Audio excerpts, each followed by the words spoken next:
कल्पना कोई करने लगे कि समुद्र के भीतर क्या है, तो आप बाहर खड़े होकर के आप कल्पना करते रहिए। समुद्र की गहराइयों में बैठना और उसको देखना वो असंभव। तो अब श्री भरत का जो व्यवहार था बाल्यावस्था से लेकर के बार बार जब भी स्थिति सामने आई तो वो स्पष्ट लोगों को, देखने वालों को यही प्रतीत हुआ कि लक्ष्मण जैसा प्रेम श्री राम से करते हैं वैसा श्री भरत में सद्गुण तो है, पर वैसा प्रेम नहीं। क्योंकि अब अगर लक्ष्मण जी को श्री राम से अलग सुला दिया जाए तो सो ही नहीं सकते, उनको निद्रा ही नहीं आवेगी। पर श्री भरत को यदि श्री राम से अलग सुलाया जाए तो उनके सामने कुछ ऐसा नहीं दिखाई देता है, वो तो साजभाव से ऐसा लगता है कि ये तो सो जाते हैं। तो जब बिल्कुल शिशु है तब भी अंतर दिखाई देता है, और बाद में जितनी घटनाएं घटित होती थी का उसमें यही लगने लगता था। गीतावली रामायण के उस प्रसंग पर जब दृष्टि जाती है कि भगवान श्री राम जिस समय अपने मित्र मंडली को लेकर के चौगान खेलने के लिए सरजू तट पर जाते हैं, आजकल जैसे पोलो होता है उससे मिलता जुलता वो खेल जिसका नाम उस समय चौगान था, और घोड़े पर बैठ करके वो गेंद का इधर से उधर उसका जैसे आज भी खेला जाता है उसका उसी स्वरूप उस समय भी था। तो सरजू के किनारे जहां पर विस्तृत मैदान है वहां मित्र मंडली के साथ प्रभु एकत्र हुए। अब खेल के लिए 2 दल चाहिए, तो 2 दल का जब बंटवारा हुआ तो फिर वही स्थिति, प्रभु के सामने प्रभु का प्रतिद्वंदी कौन बनेगा, प्रभु के विरोधी दल का नायक कौन बनेगा।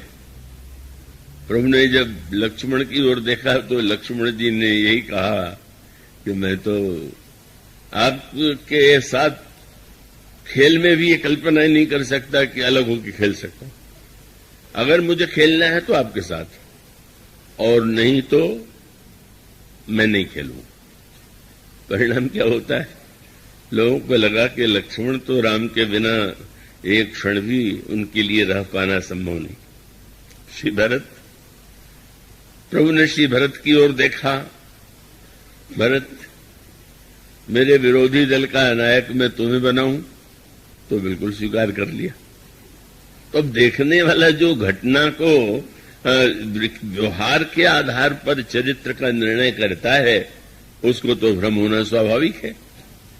उसको तो लगता है कि यहां तो श्री भरत ने तो, लक्ष्मण तो खेल में भी प्रभु के विरुद्ध नहीं जाते, और यहां तो श्री भरत तो गोस्वामी जी कहते हैं सरज तीर सम सुथल भूमि थल गनि गनि गोइया बांट ले, राम लखन एक ओर भरत एक और श्री राम लक्ष्मण और दूसरे दल में भरत शत्रुघ्न और उनकी मित्र मंडली।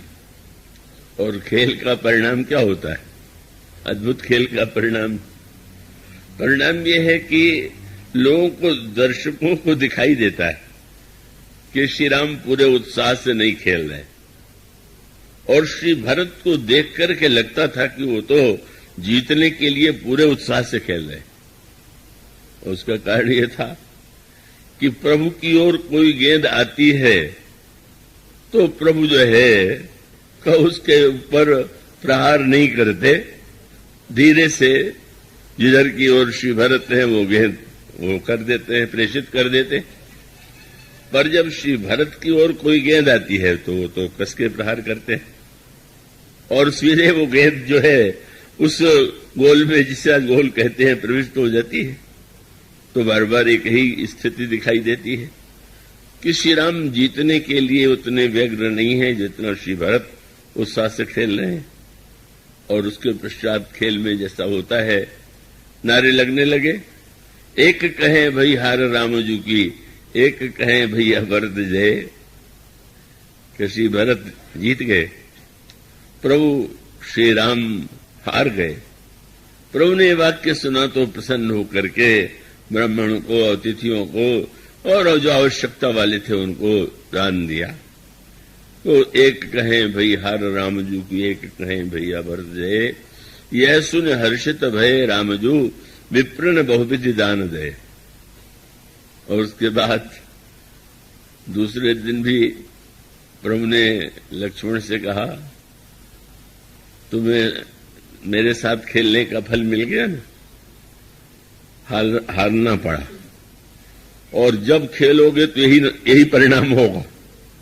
आज भी तुम निर्णय कर लो कि तुम आज भरत की ओर से होके खेलो या विरोधी दल का नायकत्व तुम करो। लक्ष्मण जी ने मुस्कुरा करके कहा कि नहीं प्रभु, आपके साथ जीतना हारना दोनों मुझे प्रिय। तुम इतने बड़े स्वभाव से ही तेजस्वी हो, तुम्हें भरत के विजय को देख करके अमर्ष का तुम्हारे हृदय में उदित नहीं होता। लक्ष्मण जी ने हंस करके यही कहा, प्रभु भरत जीते थोड़ी हैं, जिताए गए। वो अगर जीते होते तो मैं कोई बात तो देता। अब आप ही जब जिताने के लिए व्यग्र हैं तो विजय भरत की नहीं है, वो तो आपके स्वभाव की है, शील की है कि आप कैसे अपने से छोटों को जिता करके प्रसन्न होते हैं। पर वो दृश्य तो यही होता है। और श्री भरत का वह गंभीर स्वभाव जो है, जिस गंभीर स्वभाव में अद्भुत भावना है, और उस अद्भुत भावना को उन्होंने प्रकट नहीं होने दिया। और उसका अभिप्राय क्या? श्री भरत के जीवन में समर्पण की पराकाष्ठा और श्री लक्ष्मण जी के जीवन में अधिकार की पराकाष्ठा है। अन्यथा अर्थ नहीं लेंगे। ये प्रेम की जहां पर अलग शब्दावलियों से इसका विभाजन किया गया है, तो 3 शब्दों का प्रयोग करते हैं प्रेम के संबंध में कि ईश्वर के प्रति एक भावना है जिसे कहते हैं तदीयता। तदीयता का अभिप्राय है कि जैसे आप या हम सबको ये कहें कि भाई हम तो प्रभु के हैं, तो सामने भले ही नहीं है पर मैं उनका हूं, इस भाव के उदय होने का नाम तदीयता। और जो व्यक्ति कहता है प्रभु सामने और वो कहता है कि प्रभु मैं आपका हूं, यह तदीयता है। और जो व्यक्ति ये कहता है कि प्रभु आप मेरे हैं, ये मदीयता है। तो तदीयता, तुदीयता, मदीयता, ये 3 कक्षाएं। अब संसार के जो व्यक्ति आस्तिक हैं वो तो उनमें से तदीय ही हैं। हम मान लेते हैं अपनी ओर से कि भाई हम भगवान के। तदीयता का अर्थ है कि उस व्यक्ति ने का केवल मान नहीं लिया है, अपितु भगवान ने उसे स्वीकार कर लिया। अब विलक्षणता यह है, इस प्रसंग को जरा बहुत ध्यान से समझने की आवश्यकता है कि वैसे कक्षा में तो तदीयता से मदीयता को श्रेष्ठ माना जाता है। तदीयता से भी ऊपर है मदीयता। लेकिन विलक्षणता क्या है? लक्ष्मण जी में यह जो भावना है वह तदीयता की है, और श्री भरत में जो यह भावना है प्रेम की, वह वस्तुतः मदीयता की है। प्रभु मेरे हैं, मैं इनके ऊपर मेरा अधिकार है। और श्री भरत का उनके स्वभाव में, उनके चरित्र में, उनके आचरण में तदीयता है। पर इससे तो फिर वही भ्रम हुआ कि लक्ष्मण जी उच्च कक्षा में है और भरत जी अपेक्षा उनकी न्यून है। पर सत्य यही कि श्री भरत को मदीयता का वही अधिकार है जो लक्ष्मण जी को है।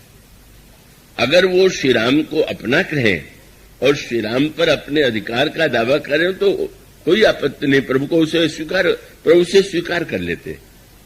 पर वो इतने गंभीर और इतने विनम्र हैं, और वो अत्यंत जो जिसको कहते हैं भक्तों की दैन्य भावना, कि वे तो मानो यही मान के चलते हैं कि मैं किस दावे से प्रभु पर अधिकार की कल्पना करूं, बस प्रभु का मैं हूं। तो मदीयता का अधिकार होते हुए भी तदीयता के भाव में ही भरत जी महाराज स्थित हैं। और इसीलिए लक्ष्मण जी का चरित्र जो है सबके लिए अनुकरणीय नहीं। और श्री भरत जी का जो चरित्र जब बाद में प्रभु ने प्रयत्न करके श्री भरत की विशेषताओं को प्रकट किया, तो उसकी एक विशेषता है, क्या बोले, निरखी सिद्ध जिसमें चित्रकूट की यात्रा करते हैं श्री भरत, तो गोस्वामी जी का निरखी सिद्ध साधक अनुरागे सहज स्नेह सराहन लगे। भरत जी को देख करके सिद्ध और साधक दोनों प्रसन्न होते हैं। लक्ष्मण जी के चरित्र में सिद्ध स्थिति तो है, पर साधक की स्थिति नहीं। पर श्री भरत जी के जीवन में सिद्ध होते हुए भी निरंतर साधक की स्थिति आप पाएंगे। इसलिए स्वाभाविक रूप से अगर मदीयता का वह भाव जो दिखाई देता है श्री लक्ष्मण जी में, अगर साधारण व्यक्ति उसका अनुकरण करने लगे तो अनर्थ ही हो जाएगा।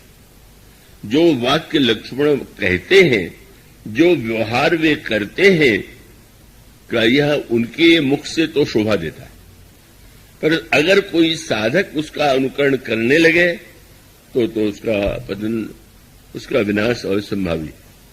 अब भगवान श्री राम यदि लक्ष्मण जी से ये कहते हैं कि लक्ष्मण तुम वन में न जाओ, गुरु पिता माता की सेवा करो, और उसका उत्तर लक्ष्मण जी ये कह करके दें कि गुरु पिता माता ने जानो का, मैं नहीं जानता इनको किसी, तो ये तो बहुत से नहीं लोग कह सकते हैं। न जाने कितने लोग कहते हैं मैं माता पिता को नहीं मानता, गुरु को नहीं मानता, वही लक्ष्मण जी ने कह दिया तो इस पर क्या आश्चर्य लगेगा।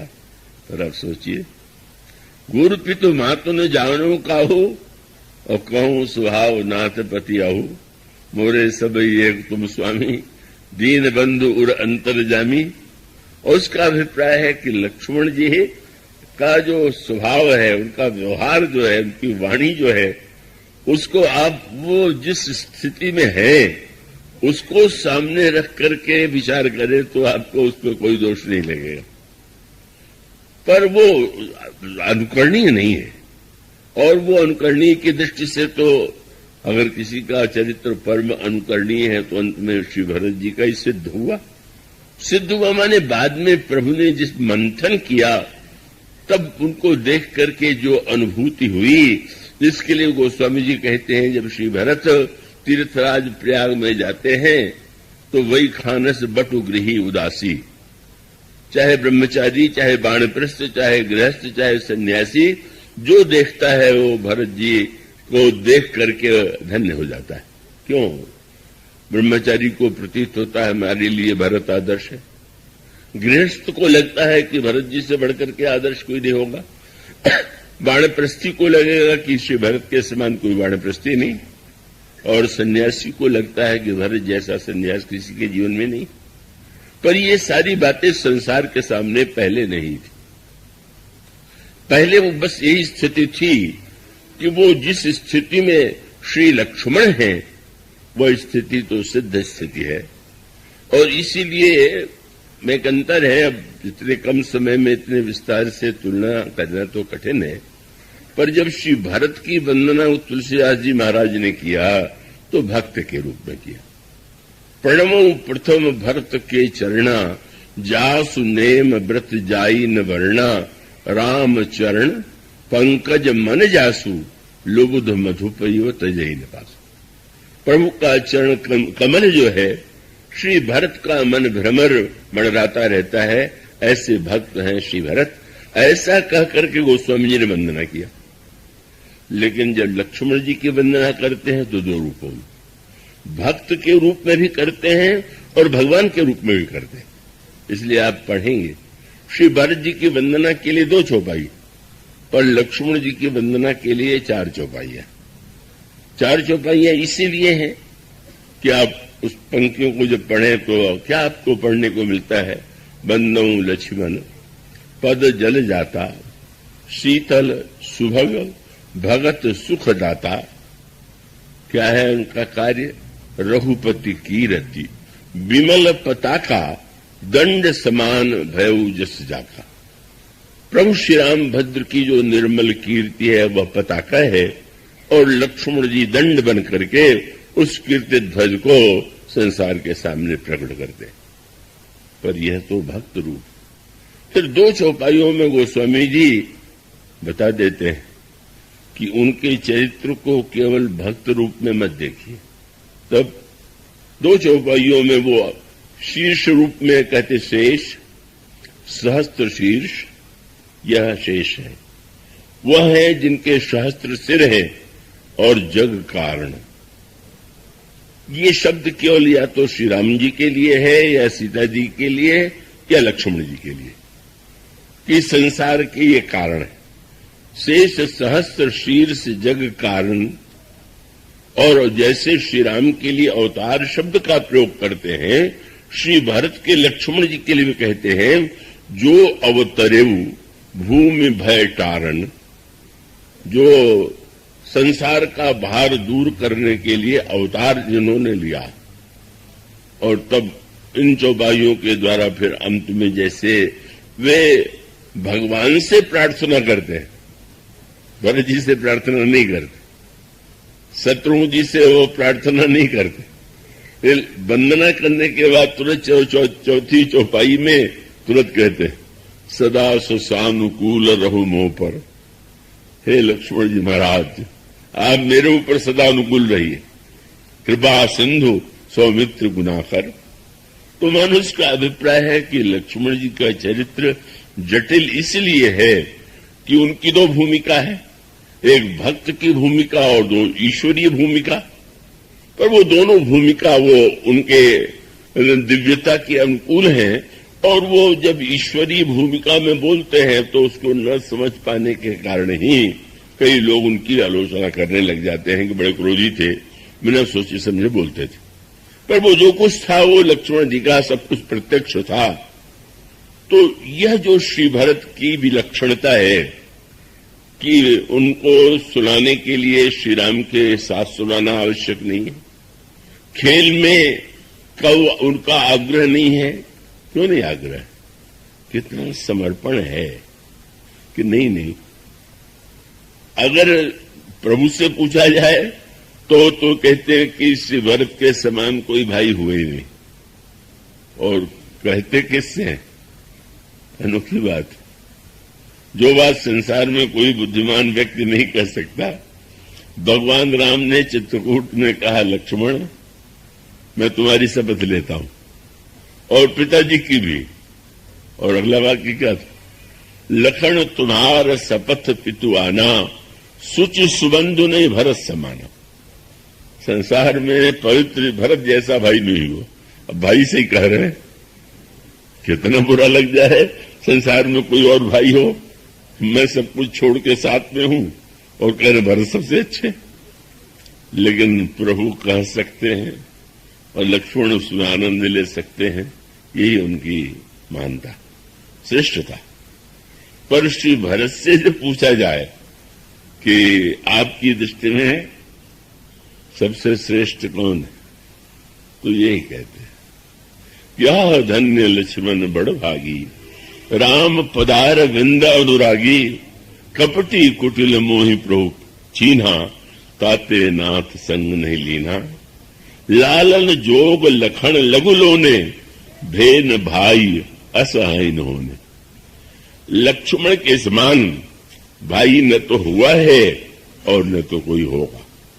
ये अनोखे संवाद जिसका जो रहस्य है, जिसमें कितना बड़ा विश्वास प्रभु का लक्ष्मण के प्रति है, और लक्ष्मण जी को इससे सुन करके भी जिसको कष्ट न हो, और वहां तो कम से कम घुमा के यही कह दिया कि भरत जमा के समान भाई नहीं है।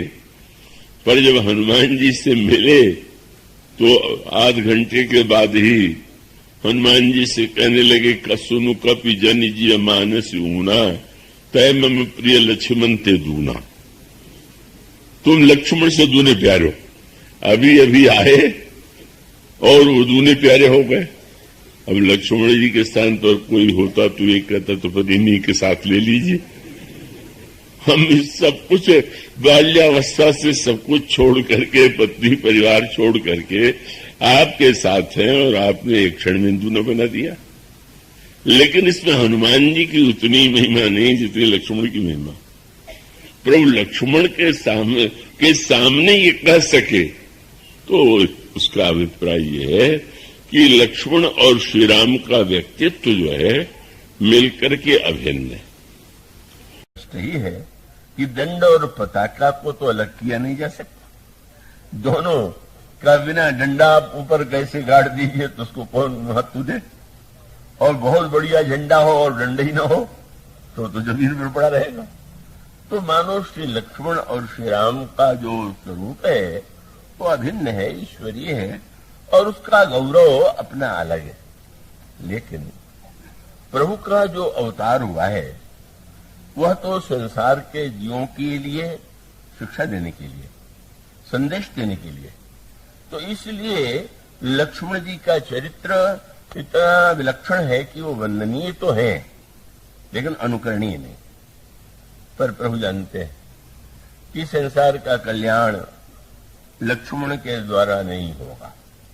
वह मेरी सेवा करते हैं और मेरी सेवा के माध्यम से, मेरे माध्यम से भले ही कल्याण हो, लेकिन लक्ष्मण के चरित्र का बहिरंग रूप जो है वो ऐसा है कि जिसमें व्यक्ति को उल्टा अर्थ हो सकता है, भिन्न अर्थ दिखाई दे सकता है। श्री भरत की विशेषता ये है कि ये अधिकार, भगवान के प्रति अधिकार तो बड़ा सरल शब्द हो गया। कोई भी व्यक्ति कहे कि भगवान तो मेरे हैं और मेरे हैं तो जो मैं कहूं वो करे, तो ये तो कोई नहीं कहना चाहेगा। लेकिन जिनके जीवन में ऐसा विलक्षण क्रम है, मानो इतना समर्पण है कि अगर प्रभु को खेलना है और खेल के लिए कोई न कोई विरोधी पक्ष का नायक चाहिए, तो श्री भरत का जीवन इतना समर्पित है कि नहीं, प्रभु का खेल जैसे पूरा हो, प्रभु का नाटक जैसे पूरा हो, बस वही मुझे अभीष्ट है। पर वस्तुतः देखने वालों को क्रिया दिखाई देती है, हृदय की भावना नहीं दिखाई देती। और जैसा मैंने कहा कि खेल में जो दृश्य दिखाई दे रहा है कि भरत जब प्रभु की ओर गेंद आती है तो बड़े धीरे से भरत की ओर आपने डाला, जहां जिसे गोल करना कहते हैं उसका प्रयास ही नहीं कर रहे, और श्री भरत तो प्रहार कर रहे। पर उनकी अंतर भावना का परिचय बाद में लोगों ने जब उनके प्रेम का अनुभव किया तब उसका अर्थ भिन्न हो गया।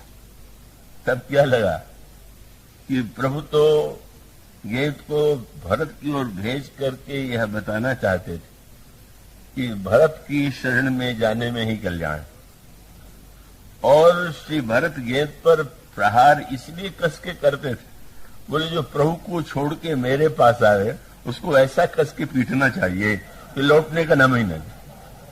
तो भाव तो बड़ा गंभीर था, पर वो क्रिया के माध्यम से देखने वालों को तो यही लगता था प्रभु जिताना चाहते और भरत जी जीतना चाहते। परिणाम क्या हुआ? इस समुद्र का जो गंभीर तात्पर्य था वो समझ में नहीं आ रहा।